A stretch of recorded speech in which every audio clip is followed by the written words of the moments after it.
Hello प्यारे बच्चों। इसके पहले वीडियो में हम लोगों ने विज्ञान का पूरा सिलेबस पैटर्न एग्जाम का देख लिए थे। आज हम लोग शुरू करने वाले हैं विज्ञान में रसायन विज्ञान जो होता है उसमें पहला चैप्टर देखेंगे। पहले इधर फिर से आप देख लीजिए कि रसायन विज्ञान में जो चैप्टरें हैं क्या क्या है। देखिएगा, पहला बताए थे हम लोग क्या है, रासायनिक अभिक्रिया एवं समीकरण।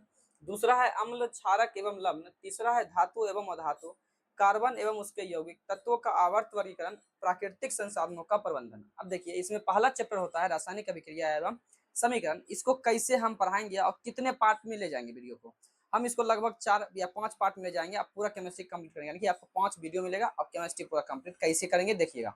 इसमें हम लोग क्या करने वाले हैं कि इसमें हम लोग इसमें जैसे कि रसायन की अभिक्रिया एवं समीकरण है तो इसको 4 भाग में बांटेंगे। कैसे देखिएगा, पार्ट 1 जो वीडियो आपके लिए बनाई है उसमें क्या रहेगा देखिएगा। पार्ट 1 में हम लोग जानेंगे रासायनिक अभिक्रिया है, क्या जानेंगे, रासायनिक अभिक्रिया है, अभिक्रिया है एवं प्रकार। इसका जितना भी प्रकार है वो सब इसी में देखेंगे, यानी कि रासायनिक अभिक्रिया क्या होता है एवं इसके जो प्रकार जितना भी है 10-12 जितना भी होगा सब पढ़ाएंगे, क्योंकि ये इंपॉर्टेंट है, 2 नंबर में हर साल पूछता है। अब देखिएगा पार्ट 2 में कौन किस पे बनेगा वीडियो, तो पार्ट 2 में हम लोग बनवाएंगे इस पे वीडियो, किस पर, तो समीकरण पर। कौन सा समीकरण क्या होता है इसी में पढ़ेंगे, और संतुलित इसी में आता है, संतुलित समीकरण आता है, फिर आता है असंतुलित समीकरण। इसके बारे में पूरा इसी में जानकारी लिया जाएगा। और तो और इसमें आपको सिखाया जाएगा कि कोई भी समीकरण है दिया हुआ तो उसको संतुलित कैसे करेंगे। आपको यहाँ पे हम 2 विधि बताएंगे, एक होता है अनुमान विधि, दूसरा होता है बीजगणितीय विधि। आपको पूरा अच्छा सिखाएंगे जो कि एग्जाम में पूछता है 5 नंबर का। आपको याद होगा कि समीकरण को संतुलित करना 5 नंबर में भी आ जाता है। देखिएगा इसमें पार्ट 3 में किस प्रकार से हम पढ़ाएंगे। पार्ट 3 में जो है जो बच जाता है, इसके अलावा जो टॉपिक बच जाता है, इसके अलावा जो टॉपिक बच जाता है, जैसे कि आप जानते होंगे दहन, दहन हो गया, ज्वलनताप हो गया, तब इसके बारे में, जैसे मोमबत्ती हो गया, मोम के बारे में इसमें जानेंगे। जैसे कि विकृत गंधिता क्या होता है, इसकी रोकथाम के क्या उपाय है, विकृत गंधिता होता है, ठीक है। जैसे कि संचारण क्या होता है, संचारण क्या होता है। और इसके अलावा भी अगर कुछ टॉपिक छूट जाता है तो इसी पार्ट 3 में हम पूरा कंप्लीट करा देंगे। समझे किस प्रकार हम पहला चैप्टर पढ़ने वाले हैं। आप देखिएगा चौथा में क्या करेंगे, पार्ट 4 में क्या करने वाले हैं। आप लोग कहीं पर भी पढ़ते होंगे तो आपको एनसीईआरटी क्वेश्चन नहीं कराया जाता, जबकि एग्जाम में एनसीईआरटी ही प्रश्न पूछा जाता है। तो आपको क्या कराएंगे, पार्ट 4 में हम लोग एनसीईआरटी जितना भी प्रश्न है सब्जेक्टिव एनसीईआरटी प्रश्न जो होगा उसका सॉल्यूशन दिया जाएगा, समझे, उसका सॉल्यूशन दिया जाएगा। अब पार्ट 5 में बोले ना, पार्ट 5 तक हम इसको बांटेंगे। तो पार्ट 5 में क्या करेंगे, पार्ट 5 में हम लोग इस पर ऑब्जेक्टिव क्या करेंगे, ऑब्जेक्टिव वीडियो आपको देंगे। और जितना भी हो 2011 से लेकर 2025 तक, यानी कि अभी जो 26 चल रहा है, 26 में एग्जाम दिया था बच्चा, तो यानी कि 2011 से लेकर के 2026 तक में जितना भी ऑब्जेक्टिव पूछा है सबका एक संग्रह आपको दिया जाएगा, यानी कि हम ही कराएंगे बोर्ड पे। आपको अच्छा से उसे देख देख करके लिख लेना है, ठीक है। इतना करने से पहला चैप्टर पूरा एकदम अच्छा तरह से कंप्लीट हो जाता है और आपके एग्जाम में एक भी नहीं छूटेगा, समझे। इस प्रकार हम लोग तैयारी कराएंगे। तो इसे मिटा करके चलते हैं, पहला जो पार्ट 1 है, आज पार्ट 1 है। पार्ट 1 क्या जानेंगे हम लोग, रासायनिक अभिक्रियाएं एवं इसके प्रकार, तो इसके बारे में जानेंगे। तो बने रहिए वीडियो के अंत तक। तो पार्ट 1 में बोले थे क्या पढ़ने वाले हैं हम लोग, रासायनिक अभिक्रिया एवं इसके प्रकार जानेंगे। देखिएगा यहाँ पे हम लोग क्या लिखे हैं, रासायनिक अभिक्रिया क्या होता है और कुछ जो उससे निकलता है अभिकारक और प्रतिफल। देखिएगा अच्छा से हमने बोर्ड पर लिख दिया, अब इस तरह समझाने का प्रयास करते हैं। रासायनिक अभिक्रिया क्या होते हैं, तो जब 2 या 2 से अधिक पदार्थ आपस में संयोग कर नए पदार्थ का निर्माण करते हैं। देखिएगा इसका परिभाषा यहीं पे कंप्लीट होता है, जिसका पदार्थ का निर्माण करता है उसे कहते हैं रासायनिक अभिक्रिया। लेकिन एक लाइन देखिएगा, अंडरलाइन करिएगा, ये जो बात हम लिखे हैं ना आपको हर एक परिभाषा में ऐड करना है। ये जो है ना अगर लिखते हैं तो बिहार बोर्ड आपका नंबर कभी नहीं काटेगा। ये लाइन जो इंपॉर्टेंट है, जो लाइन हम लिखे हैं, अभी आपका जितना भी प्रकार है लगभग 10-12 प्रकार है, उसमें हर एक प्रकार के पीछे ही लगाएंगे, देखिएगा। और ये बहुत सारे सर छोड़ देते हैं, लेकिन ये लिखना बहुत ही जरूरी होता है, लिखते ही आपको नंबर नहीं कटेगा, ठीक है। देखिएगा समझिएगा फिर से, जब 2 या 2 से अधिक पदार्थ या फिर यौगिक आपस में संयोग करके अपने से नए गुण वाले पदार्थ का निर्माण करते हैं उसे क्या कहते हैं हम लोग, रासायनिक अभिक्रिया कहते हैं। जो हम परिभाषा लिखे वो देखिएगा क्या लिखे हैं, जब 2 या 2 से अधिक पदार्थ आपस में संयोग कर नए पदार्थ का निर्माण करते हैं, ठीक है। एक लाइन चिपकाना है, कौन सा, जिसका गुण उसके मूल गुण से क्या हो, भिन्न हो, जिसका गुण उसके मूल गुण से भिन्न हो। रख लीजिए अच्छा से, ये लाइन को हर एक परिभाषा में, हर एक जिसका इसका प्रकार है सब में लगाना है, समझे ना, क्या करना है, जिसका गुण उसके मूल गुणों से भिन्न हो से क्या कहेंगे, रासायनिक अभिक्रिया कहते हैं। अब देखिएगा नीचे अभी इसी में जब कोई भी रिएक्शन होता है इधर और इधर, इस साइड जो होता है उसे कहते हैं अभिकारक, और जो बनता है उसे कहते हैं प्रतिफल। यानी कि अभिकारक यानी कि रिएक्टेंट क्या होता है, रासायनिक अभिक्रिया में जो पदार्थ भाग लेता है उसे क्या कहते हैं, अभिकारक कहते हैं।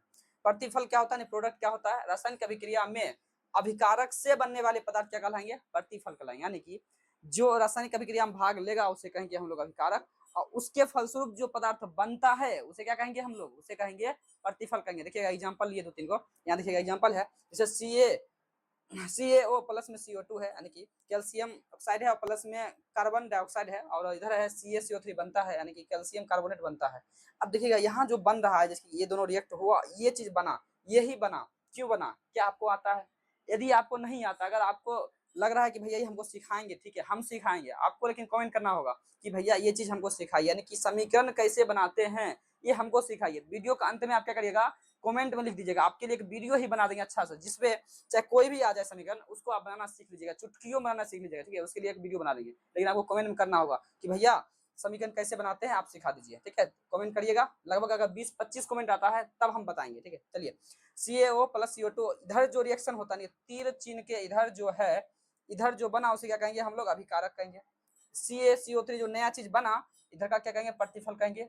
देखिए ZnCO प्लस CuSO4 है, यानी कि जिंक है और कॉपर सल्फेट है, ये रिएक्शन किया तो क्या किया, Cu को बाहर कर दिया और ZnSO4 बना कि जिंक सल्फेट बन गया। यही सा है क्यों बना, हम बता सकते हैं, बस आपको कमेंट करना है। देखिएगा इधर क्या है, अभिकारक बना, और इधर जो भी है क्या है, वो प्रतिफल है, यानी कि इस पर एक वीडियो ही आपको बना देंगे। ये जो रिएक्शन है ऐसा ही क्यों बनता है, इसके लिए आपको अलग से वीडियो बना देंगे।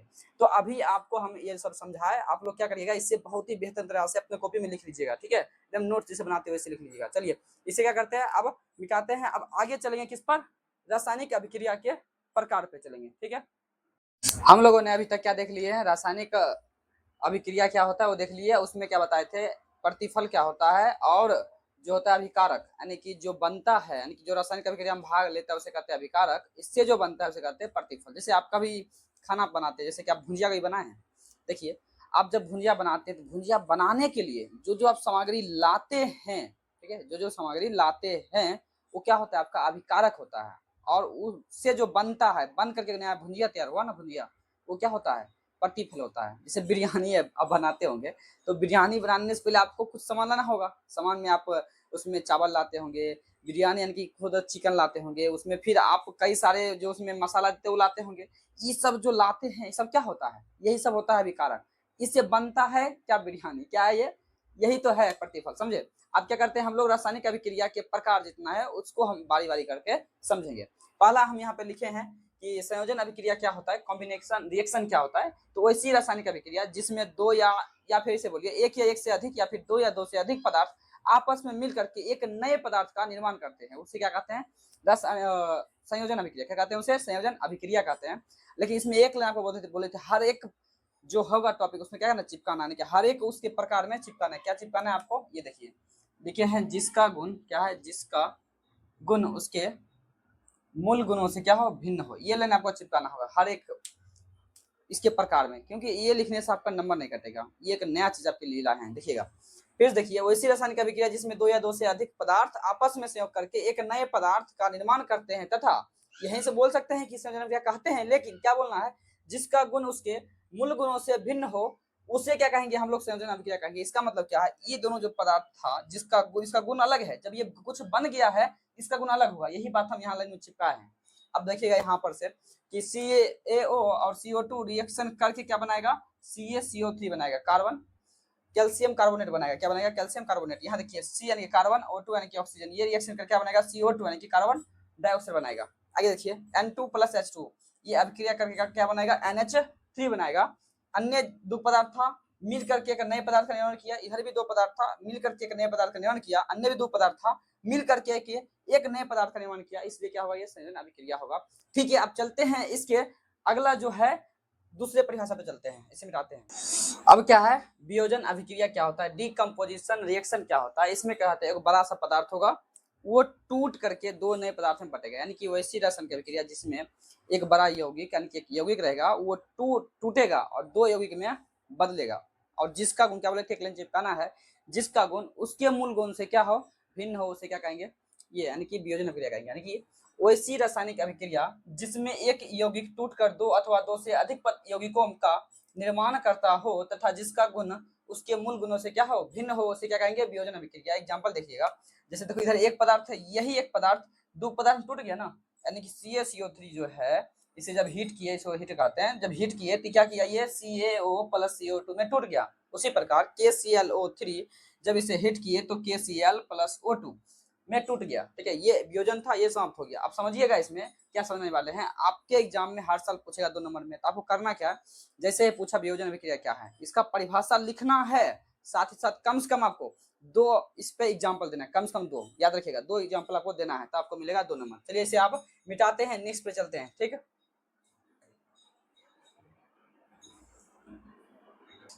कर दिया सर, क्या सच में कर दिया।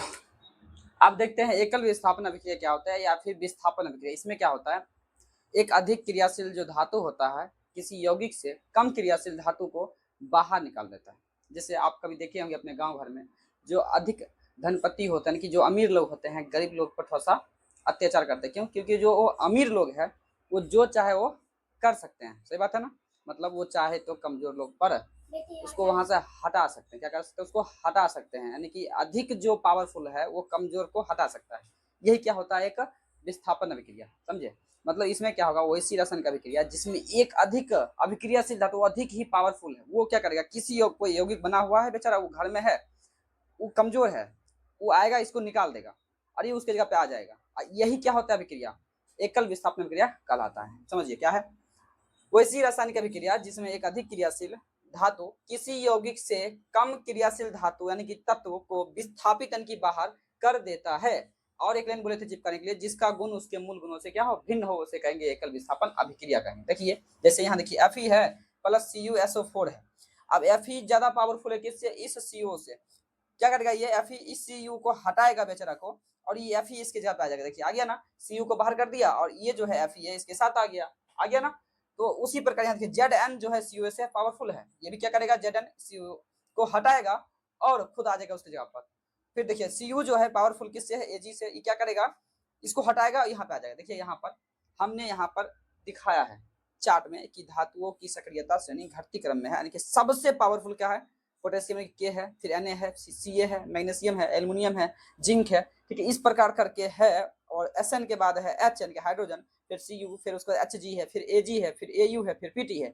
इसे आप याद कर लीजिए, इससे आपको ऑब्जेक्टिव आएगा ही आएगा, भिविया है ये हर साल एक ऑब्जेक्टिव आता है, मतलब इससे आएगा, इसको रख लीजिएगा, याद कर लीजिएगा कि इसमें सबसे अधिक क्रियाशील धातु या फिर वो धातु में इसमें दिया हुआ है सब मिलाकर कौन अधिक है, समझे ना, याद कर लीजिएगा इसको अच्छे से। चलिए आप चलते हैं हम लोग दूसरा जो है द्विविस्थापन अभिक्रिया वो देखते हैं। ठीक, हम लोगों ने अभी एकल विस्थापन अभिक्रिया देखा जिसमें एक अधिक क्रियाशील धातु जो था एक यौगिक में से कम अभिक्रियाशील धातु को बाहर करता है। ठीक है, उसी तरह क्या है द्विविस्थापन या फिर वह विस्थापन अभिक्रिया क्या होता है, इसमें दो यौगिक रहेगा, दो रहेगा, क्या रहेगा, दो रहेगा यौगिक, ये रहेगा और ये रहेगा यौगिक। क्या करेगा, दोनों अपना अपना आयन ही लेगा चेंज कर। जैसे मान लो कि ये इसके ऊपर एक टोपी है, इसके ऊपर भी एक टोपी है, लेकिन इंसान दोनों अलग है। क्या करेगा, बस अपना अपना टोपी बदल देगा, मतलब ये अपना टोपी इसको दे देगा, ये अपना टोपी इसको दे देगा, बस इतना था। ये क्या हो जाएगा, ये द्विविस्थापन अभिक्रिया। समझिएगा कैसे, देखिए वैसी रासायनिक अभिक्रिया जिसमें दो यौगिक अपने आयनों का अदला बदली करके दो नए यौगिकों का निर्माण करता है, बस इतना ही है। अब बाद में बोले थे चिपकाने के लिए ना,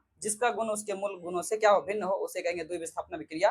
दूसरा नाम इसका उभयवी। ठीक है, आप देखिए यहाँ पे क्या बोले थे, दो रहेगा, उसमें टोपी बदलना है। देखिए जैसे ये CO3 है और SO4 है और उसके ऊपर समझिए ये टोपी है। ठीक है, ये दोनों चेंज कर देगा, मतलब Ca क्या करेगा, Cu पे हटा लेगा, वो आ जाएगा इसके जगह पर, Ca आ जाएगा इसके जगह पर। देखिए यहाँ पर देखिए Ca के साथ क्या CO3 है ना, तो Ca के साथ क्या आ जाएगा, ये SO4 आ जाएगा। आगे देखिए Ca के साथ क्या गया, SO4 आ गया ना। अब Cu था ना यहाँ पर, CuSO4, तो Cu तो यहाँ से हटेगा बेचारा, मतलब Cu के साथ क्या आ जाएगा, Cu के साथ अब आ जाएगा SO3 आ गया, CuCO3 क्योंकि यहाँ पर है CO3। उसी प्रकार नीचे देखिए ये जो है Ag किसके साथ चला जाएगा, NaCl के साथ जाएगा, यानी कि AgCl होगा, AgCl। अब क्या है, NO3 Na है, तो NaNO3 होगा, NaNO3। उसी प्रकार Na2SO4 फिर है BaCl2, क्या होगा यहाँ से Na2 जो है, Na2 यानी कि Na बोलिए चाहे Na2 बोलिए, यानी कि Na जो भी है किसके साथ जाएगा, Cl के बाद, यानी कि NaCl हो जाएगा। और SO4 किसके, Ba के साथ, BaSO4 हो जाएगा। और ये संतुलित करने के लिए 2 यहाँ पे आया है। अभी यानी इसी में है, पार्ट 2 में हम पढ़ाएंगे आपको कोई भी समीकरण को संतुलित कैसे करते हैं, 2 तरीके से बताएंगे आपको। ये कंप्लीट हुआ, ठीक है, आगे बढ़ते हैं अब। चलिए, द्विवस्थापन अभिक्रिया हो गया। अब देखते हैं हम लोग ऊष्माक्षेपी अभिक्रिया क्या होता है। ये सिंपल है।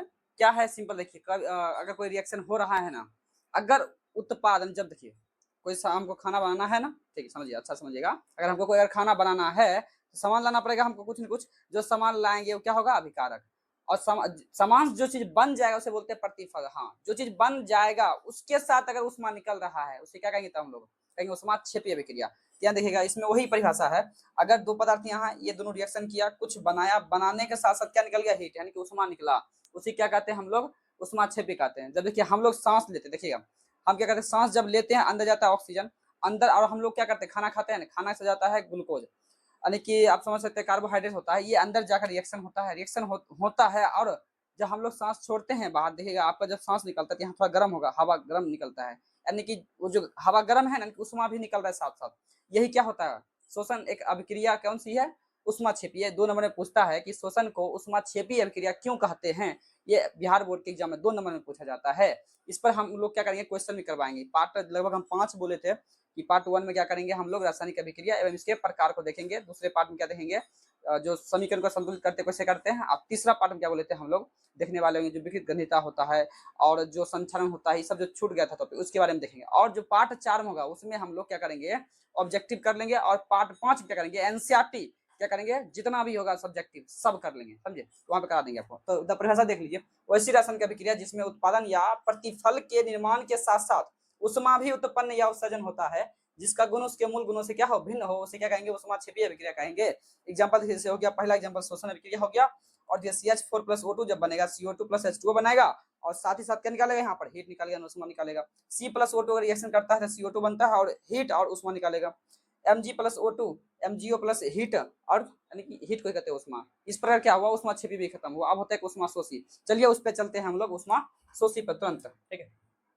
अभी अभी हम लोग क्या देखा था कि ऊष्माक्षेपी अभिक्रिया क्या होता है। उसमें क्या था कि अगर कोई अभिक्रिया हो रहा है, जो प्रतिफल बनता है उसमें क्या निकलता था, उष्मा, तब होता था वो ऊष्माक्षेपी अभिक्रिया, ठीक है। अब क्या है ऊष्माशोषी, इसमें क्या है, पहले ही हमको उष्मा देना पड़ेगा, तब वो बटेगा किसमें, हम लोग का एक अलग बटेगा, वो होगा हम लोग का ऊष्माशोषी अभिक्रिया, यानी कि पहले उसमें उष्मा देना पड़ेगा। जैसे देखिए N2 है प्लस O2 है, इसको उष्मा देंगे तब ये बनेगा NO, यानी कि उसमें हम संतुलित करने के लिए 2 लगाए हैं, ठीक है। ऐसा कुछ ये बनेगा। अब देखिए आगे, इसमें जो है ना, ये एग्जांपल इससे पहले अपघटन में भी लिखा था, कि वियोजन प्रक्रिया में भी लिखा होंगे, इसमें भी आता है। इसको जब हम तोड़ते हैं इसमें भी क्या लगता है, उष्मा लगता है। क्या इसमें लगता है, इसमें भी उष्मा लगता है, यानी कि इसको तोड़ने के लिए पहले इसको इसमें उष्मा देना पड़ता है, तब ये जाके टूटता है Ca प्लस में CO2 में। इसलिए ये इसमें भी एग्जाम्पल सेट हो जाएगा, ठीक है। और ऐसा क्या है, वैसी रासायनिक अभिक्रिया जिसमें अभिकारक उष्मा ग्रहण कर प्रतिफल का निर्माण करता है। अभिकारक समझते हैं जो रासायनिक अभिक्रिया में भाग लेता है, ठीक है। तथा जिसका गुण, ये चिपकाना है, हर एक में चिपकाना है ना, तो जिसका गुण उसके मूल गुणों से क्या हो, भिन्न हो, उसे कहेंगे ऊष्माशोषी अभिक्रिया। और एक नोट में लिखे थे कि वैसी रासायनिक अभिक्रिया जिसमें क्या हो, उष्मा का शोषण हो, इसमें उष्मा का शोषण होता है, ठीक है, उसे कहते हैं हम लोग ऊष्माशोषी अभिक्रिया, ठीक है। चलते हैं अगले पर। अब देखते हैं हम लोग उदासीनीकरण अभिक्रिया क्या होता है। एकदम आसान है। इसमें क्या होता है, अम्ल क्षार से और क्षार अम्ल से अभिक्रिया करके क्या बनाता है, लवण और जल बनाता है, उसी कहते हैं हम लोग क्या, उदासीनीकरण अभिक्रिया। देखिए क्या लिखे हैं, उदासीनीकरण अभिक्रिया न्यूट्रलाइजेशन रिएक्शन क्या होता है, यानी कि वैसी रासायनिक अभिक्रिया जिसमें अम्ल क्षार से तथा क्षार अम्ल से अभिक्रिया कर लवण तथा जल बनाते हो, तथा ये बोले थे पर सभी लिखने के लिए पॉइंट को, कि तथा जिसका गुण उसके मूल गुणों से क्या हो, भिन्न हो, उसे कहेंगे हम लोग उदासीनीकरण अभिक्रिया। जैसे देखिए यहाँ जो HCl लिखे हैं क्या है, एक क्या है, अम्ल है, क्या ये अम्ल है, और NaOH क्या है, एक ये क्षार है। जो अभी अगला चैप्टर है 2 नंबर, चैप्टर नंबर 2 वो यही है, उसमें अम्ल क्षार एवं लवण पढ़ेंगे, ठीक है। तो अम्ल क्षार से या फिर क्षार अम्ल से अभिक्रिया कर हमेशा क्या बनाता है, यहाँ पर वो बनाता है, यहाँ पर लवण बनाएगा और बनाएगा यहाँ पर जल बनाएगा। ये रिएक्शन याद रखिएगा, आपको दूसरा अध्याय में भी काम देगा, और ये पूछता भी है 2 नंबर में।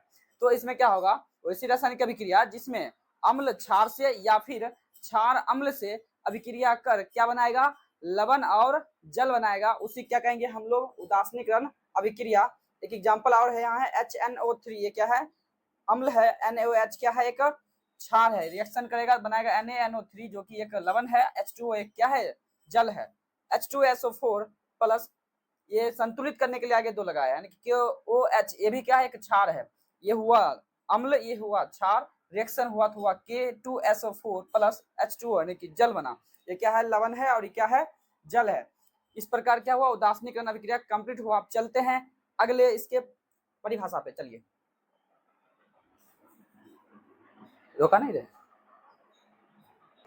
अब देखते हैं हम लोग अवक्षेपण अभिक्रिया क्या होता है। इसका इंग्लिश होता है प्रिसिपिटेट रिएक्शन। क्या होता है कि वैसी रासायनिक अभिक्रिया जिसमें अवक्षेप बनता हो, या फिर वैसी रासायनिक अभिक्रिया जिसमें किसी विलयन से क्या प्राप्त होगा, ठोस प्राप्त होगा, उसे क्या कहेंगे हम लोग, कहते हैं अवक्षेपण अभिक्रिया। देखिए परिभाषा क्या लिखे, वैसी रासायनिक अभिक्रिया जिसमें अवक्षेप का निर्माण होता हो उसे ही अवक्षेपण कहते हैं, या फिर अथवा किसी विलयन से ठोस अवक्षेप की प्राप्ति होती है। और ये लाइन बोले थे लिखने के लिए, जिसका गुण जो है, गुण उसके मूल गुणों से क्या होगा, भिन्न होगा, उसे क्या कहेंगे हम लोग, अवक्षेपण अभिक्रिया कहते हैं। एग्जांपल समझिएगा अच्छा से, कौन सा, AgCl प्लस NaNO3 जब रिएक्शन करेगा तो यहाँ बनाएगा AgNO3 और HCl बनाएगा। इसमें जो अवक्षेपण का चिन्ह होता है ना, अवक्षेप, ये जो दिख रहे हैं नीचे की ओर जो तीर ऐसे है, इसका मतलब होता है ये जो आया है AgNO3 एक ठोस होगा। उसी प्रकार नीचे देखिए NaCl प्लस AgNO3 जब रिएक्शन करेगा तो AgCl प्लस में NaNO3 बनाएगा, और ये जो नीचे की ओर तीर दिखा रहा है यही दिखाता है कि अवक्षेप की प्राप्ति हुआ है। आपको पहचानने में आसानी होगा, जब ऑब्जेक्टिव आपसे पूछेगा उसमें इस प्रकार आपको मिल जाए तो समझिएगा उसमें क्या है कि उसमें अवक्षेप बन रहा है, मतलब उसमें क्या बन रहा है, अवक्षेप बन रहा है, तो इसलिए क्या होगा, वो अवक्षेपण अभिक्रिया होगा। अब यहाँ देखिए ये जो तीर नीचे दिए इसका मतलब ही क्या होता है, ठोस अथवा अवक्षेप होता है। कंप्लीट हुआ। अब चलते हैं अगले इसके परिभाषा पे। अब क्या है, प्रकाश संश्लेषण अभिक्रिया क्या होता है, फोटोकेमिकल रिएक्शन, यानी कि वैसी रासायनिक अभिक्रिया जिसमें जो रिएक्शन होगा, जो भी अभिक्रिया होगा वो किसके उपस्थिति में होगा, तो प्रकाश के उपस्थिति में होगा, यानी कि प्रकाश की उपस्थिति में होने वाली अभिक्रिया क्या कहलाएगी, प्रकाश संश्लेषण अभिक्रिया कहलाएगी। या अथवा हम ऐसे बोलेंगे, वैसी रासायनिक अभिक्रिया जो प्रकाश की उपस्थिति में संपन्न हो उसे क्या कहेंगे, प्रकाश संश्लेषण अभिक्रिया। अथवा दूसरा क्या परिभाषा होगा, अथवा वैसी रासायनिक अभिक्रिया जिसमें अभिकारक प्रकाश की उपस्थिति में अभिक्रिया कर प्रतिफल का निर्माण करता हो, यानी कि अभिकारक जो इस साइड होता है उसमें क्या होगा, प्रकाश उपस्थित होगा, तब उसका जो निर्माण होगा यानी कि प्रतिफलन की प्रोडक्ट जो बनेगा वो क्या होगा, प्रकाश संश्लेषण अभिक्रिया होगा। और इसमें क्या बोले थे, तथा जिसका गुण उसके मूल गुणों से क्या होगा, भिन्न होगा, उसे क्या कहेंगे, प्रकाश संश्लेषण अभिक्रिया कहते हैं। जैसे देखो एग्जाम्पल, पेड़ पौधे द्वारा भोजन बनाना, आप लोग बायोलॉजी में पढ़िएगा कि प्रकाश संश्लेषण क्या होता है। इसमें क्या होता है कि कोई पेड़ पौधा है, वो उसके पास क्लोरोफिल रहेगा, क्लोरोफिल भी रहेगा, साथ ही साथ क्या होना चाहिए, CO2 होना चाहिए, H2O होना चाहिए कि जल होना चाहिए, कार्बन डाइऑक्साइड होना चाहिए।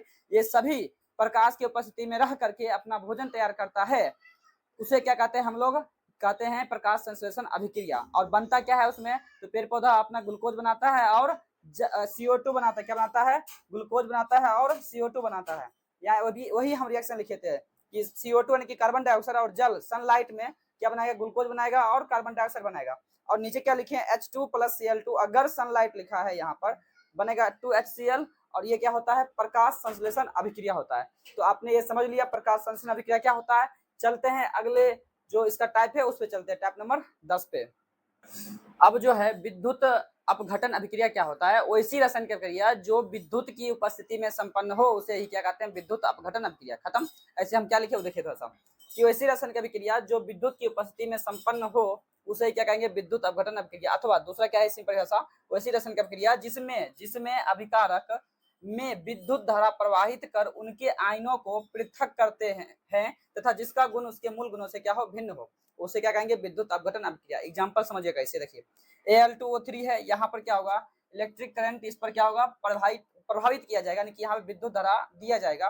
तब ये जो Al2O3 है नहीं अपने आयनों में टूटेगा, यानी कि Al3 इसके पास कितना आयन, 3 है, इसलिए Al उसके ऊपर जो एनोड पर +3 टूटेगा, प्लस उसके बाद क्या होगा, ये O है, O ये -2 पे टूटेगा। उसी प्रकार H2O में H प्लस पे और OH माइनस पे टूटेगा। और यहाँ देखिए, अच्छा देखिए यहाँ पर हम अच्छे से लिख भी दिए कि NaCl जो है नहीं टूटेगा Na और Cl में। अब देखिएगा यहाँ पर जो संतुलित करने के लिए यहाँ 2 लगा दिए, ठीक है। अब ये जो है ना +1 देते हैं, यहाँ पे कहते हैं +1, इसी को बोलते हैं एट एनोड, ये होता है -1 होता है, ये क्या होगा, एट कैथोड होगा, ठीक है। चलते हैं इसके नेक्स्ट टाइप पर, जो है ये मोस्ट इंपॉर्टेंट है, इसको आप जरा ध्यान से समझिएगा। इसमें होता है ऑक्सीकरण, एक होता है अवकरण, और ये दोनों मिला के होता है रिडॉक्स अभिक्रिया। ये 3 चीजें लास्ट है, ये समझने ना है, बहुत ही इंपॉर्टेंट है, समझना है, अच्छा समझिएगा। पहला क्या यहाँ लिखे हैं हम लोग, लिखे हैं ऑक्सीकरण अभिक्रिया, यानी कि उपचयन अभिक्रिया क्या होता है। इसका परिभाषा समझिएगा, वैसी रासायनिक अभिक्रिया जिसमें ऑक्सीजन का होगा संयोग और हाइड्रोजन का होगा वियोग, मतलब ऑक्सीजन जो है जुटेगा और हाइड्रोजन क्या है वहां से निकल जाएगा, यानी वैसी रासायनिक अभिक्रिया जिसमें कोई तत्व या फिर यौगिक क्या करेगा, हाइड्रो यानी कि ऑक्सीजन का क्या करेगा, संयोग करेगा और हाइड्रोजन क्या करेगा, विस्थापित करता है। देखो लिखिए क्या परिभाषा है, वैसी रासायनिक अभिक्रिया जिसमें कोई तत्व या यौगिक ऑक्सीजन से संयोग करेगा, हाइड्रोजन को विस्थापित करता है तथा जिसका गुण उसके मूल गुण क्या हो, भिन्न हो, उसे कहेंगे हम लोग ऑक्सीकरण अभिक्रिया कहेंगे। यहाँ समझिएगा, जैसे हम लिखे हैं यहाँ पे एग्जांपल H2S प्लस O2 है, क्या बोले थे, O2 यानी कि ऑक्सीजन का होगा इसमें संयोग यानी कि जुटेगा। देखो यहाँ पर से H2 को निकाल दिया, बाहर कर दिया, इसको बाहर किया, बचा केवल S इससे रिएक्शन किया तो हो गया SO2, हुआ SO2, और H2 को निकाल दिया बाहर, समझे बात। H2 यानी कि हाइड्रोजन को निकालेगा बाहर और खुद यानी कि ऑक्सीजन हो जाएगा, जुटेगा, ये होता है ऑक्सीकरण अभिक्रिया। फिर देखिएगा यहाँ से देखिए एग्जांपल लिखिए है Na प्लस H2O, यहाँ क्या करेगा, O रहेगा लेकिन H2 क्या करेगा, बाहर निकालेगा। देखिए यहाँ पर NaOH बना, यहाँ पर O है लेकिन H2 क्या कर दिया, यहाँ पर बाहर कर दिया, इसलिए होता है ऑक्सीकरण अभिक्रिया।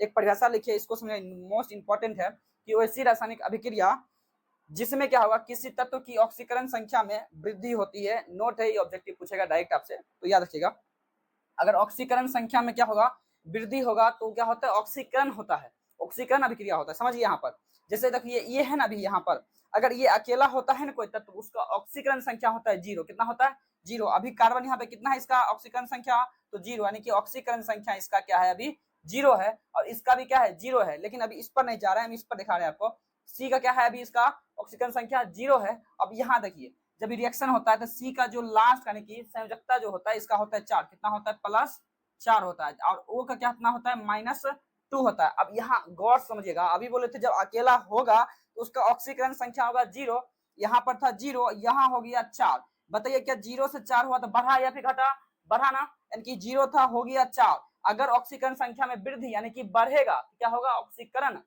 होगा, क्या होगा, ऑक्सीकरण या फिर उपचयन अभिक्रिया होगा। मतलब यहाँ कार्बन का क्या हो रहा है, ऑक्सीकरण हो रहा है या नहीं हो रहा है, हो रहा है। मतलब कार्बन था 0 हो गया +4, यानी कि वो यानी कि 0 से बढ़ा है वो, इसलिए क्या है, वो ऑक्सीकरण है, किसका, इसका ऑक्सीकरण हो रहा है, मतलब उपचयन हो रहा है। यहाँ समझिएगा, यहाँ पे O2 क्या है, अभी बोले थे अकेला जब इससे रहता है होता है उसका 0, यहाँ 0 है ना।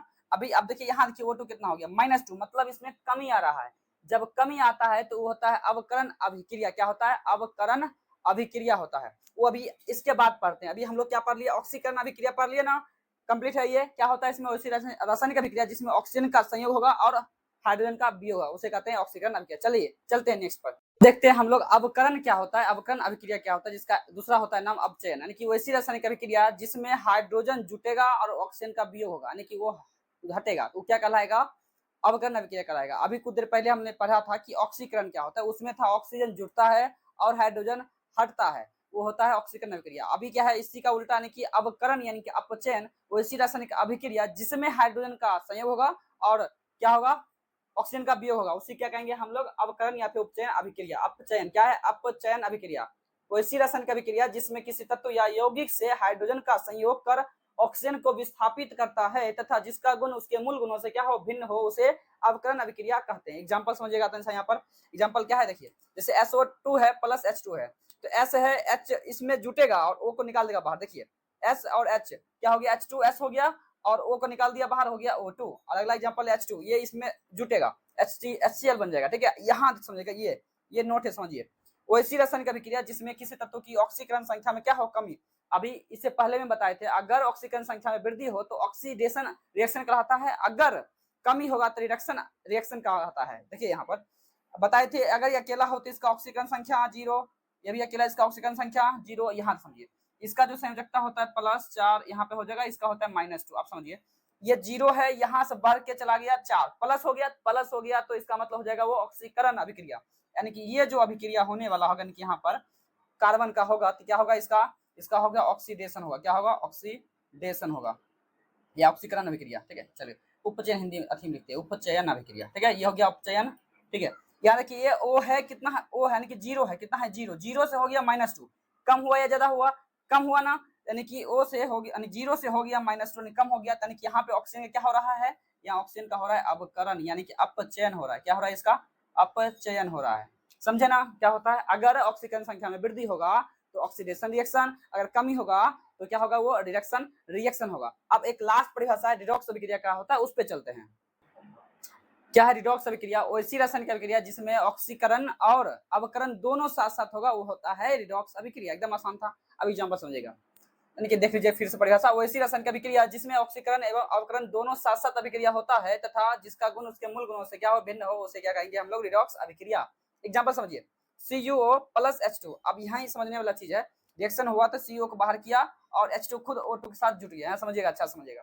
देखिए यहाँ पर क्या हुआ, O जो है निकल के क्या बचा, केवल यहाँ बचा CO। अगर ऑक्सीजन का वियोग होता है, किसका, ऑक्सीजन का वियोग, मतलब ऑक्सीजन हटता है तो होता है अवकरण। देखिए यहाँ पर O निकल गया ना, तो CuO से O निकल गया, ऑक्सीजन निकल गया, बचा CO। ये रिएक्शन क्या कहलाएगा, तब अवकरण अभिक्रिया कहलाएगा। अब बताए थे H2 अगर किसी से जुड़ जाता है, यानी कि देखिए यहाँ पर क्या हो रहा है, H2 जो है ये यहाँ जा रहा है, इसमें O जुट रहा है, मतलब क्या, देखिए O यहाँ था, O किस में जुट रहा है, इसमें, यानी कि O इसमें जुट रहा है, क्या होगा, वो ऑक्सीकरण अभिक्रिया होगा। यानी कि यहाँ पर से O इसमें जुटा है H2O, इसलिए वो ऑक्सीकरण अभिक्रिया। नेक्स्ट जो है एग्जांपल समझिए, H2S प्लस Cl2 है। यहाँ समझिए Cl2 जो है वो किसके साथ जुट रहा है, HCl, यानी H के साथ जुटा, यानी कि हाइड्रोजन के साथ जुटा। यानी कि यहाँ पे H था ना, H किसके साथ जुट गया, Cl के साथ जुट गया, यानी कि होगा अवकरण। जब हाइड्रोजन जुटता है किसी से, क्या होता है, वो क्या होता है, अवकरण होता है, यानी कि जुटा इसलिए हो गया अवकरण। अब यहाँ देखिए, जब हाइड्रोजन हटता है, हाइड्रोजन वियोग हो, तो होता है ऑक्सीडेशन रिएक्शन, होता है ना। यानी कि यहाँ पर देखिए H हटा, केवल S निकला, इसलिए क्या हो गया, ये ऑक्सीकरण अभिक्रिया। समझ गए, ये कंप्लीट हो गया। अब एक दो परिभाषा और है, ठीक है, वो देख लेते हैं, उसके बाद कंप्लीट हो जाएगा। अब जो है बस दो बचा था परिभाषा, ये कर लेते हैं, दो ही, मात्र दो है, एक है ऑक्सीकारक, एक है अवकारक, जानते हैं। यानी पार्ट 1 में हम आप लोग को क्या बोले थे कि पार्ट 1 में देखेंगे रासायनिक अभिक्रिया क्या होता है और रासायनिक अभिक्रिया के प्रकार, इतना।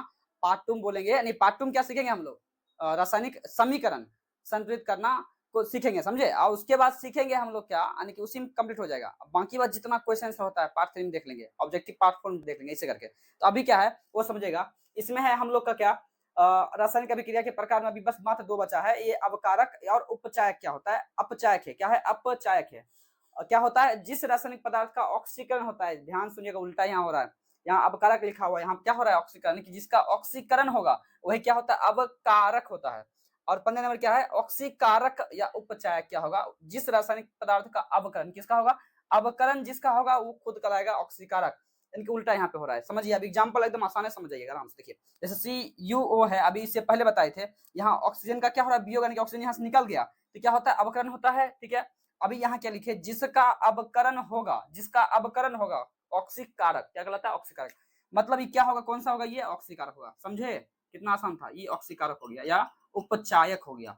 आगे देखिए, तो यहाँ पे O जो है, O इसमें जुट रहा है, O जिसमें जुटता है, ऑक्सीजन जिसमें जुटता है वो होता है ऑक्सीडेशन रिएक्शन, होता है ना। यहाँ पे हो गया ऑक्सीकरण अभिक्रिया। अब देखिए यहाँ पे जिसका ऑक्सीकरण होता है वो क्या होता है, अवकारक, यानी कि क्या होगा, अवकारक, अवकारक हो गया। तो इस प्रकार क्या है, हम लोगों ने पार्ट 1 कंप्लीट कर लिया। तो आप लोग क्या करिएगा, इसका पूरा अच्छा से बेहतरीन तरीका से नोट्स बना लीजिएगा, क्योंकि इससे आपको एग्जाम में पूछेगा। चलिए मिलते हैं पार्ट 2 में, रासायनिक समीकरण और उसके जो प्रकार होगा, जो उसके प्रकार है, और जो वर्ड समीकरण होता है वो देखेंगे, यानी शब्द समीकरण देखेंगे, साथ ही साथ उन्हें संतुलित करना सीखेंगे, और जितने भी होगा कुछ परिभाषाएं हम उसमें देख लेंगे, ठीक है। तो लाइक और कमेंट कर दीजिएगा और सब्सक्राइब भी कर लीजिएगा। Thank you.